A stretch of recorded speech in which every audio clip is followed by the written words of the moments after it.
বন্ধুরা, তুরস্ক তাদের নৌবাহিনী পর্যন্ত ব্যবহার করেছিল, কিন্তু তা সত্ত্বেও তুরস্ক ভারতের কাছে এমনভাবে অপমানিত হতে হয়েছে যা তুরস্কের রাষ্ট্রপতি এরদোগান কখনো ভুলবে না।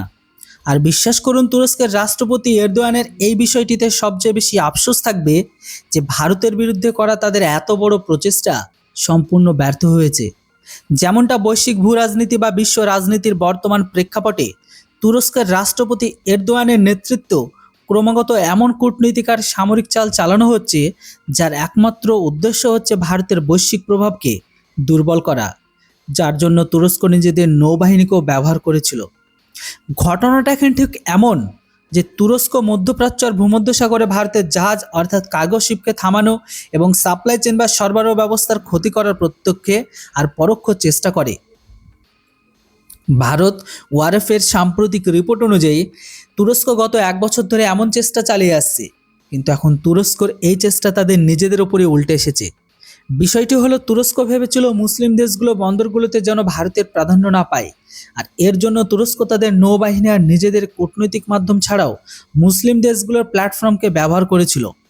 রিপোর্ট অনুযায়ী তুরস্ক ভারতের পণ্যবাহী জাহাজগুলোর প্রতি আরব দেশগুলো মনে সন্দেহ তৈরি করার চেষ্টা করে, যেমন ভারতের পণ্যবাহী জাহাজে কোনো অস্ত্র বা বিস্ফোরক রয়েছে, বিশেষ করে ভারতের সব এমন জাহাজ যেগুলো ভূমধ্যসাগর হয়ে বা এডেন উপসাগর বা লোহিত সাগরের পথ ধরে ইসরায়েলে যাচ্ছিল।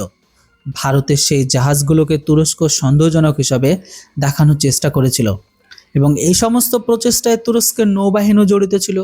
এখন ভারতের জাহাজগুলোকে সন্দেহজনক দেখানোর পেছনে উদ্দেশ্য ছিল কেবল এইটুকুই, যাতে মুসলিম দেশগুলোতে ভারতের জাহাজের প্রতি সন্দেহ তৈরি হয়।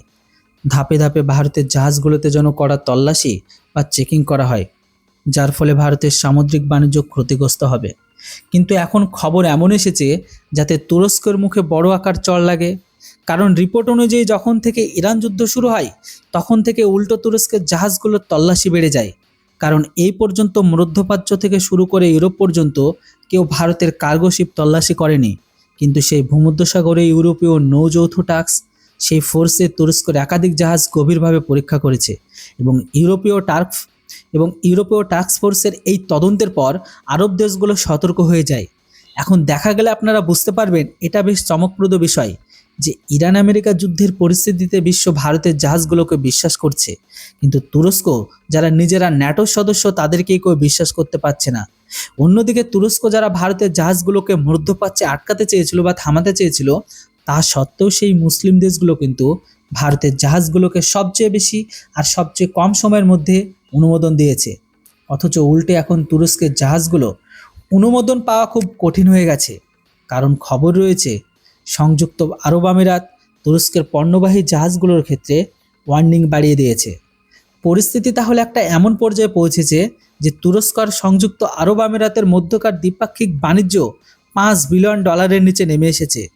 অন্যদিকে ভারত ইউএর বাণিজ্য এই মুহূর্তে $100 বিলিয়ন ওপরে চলে গেছে।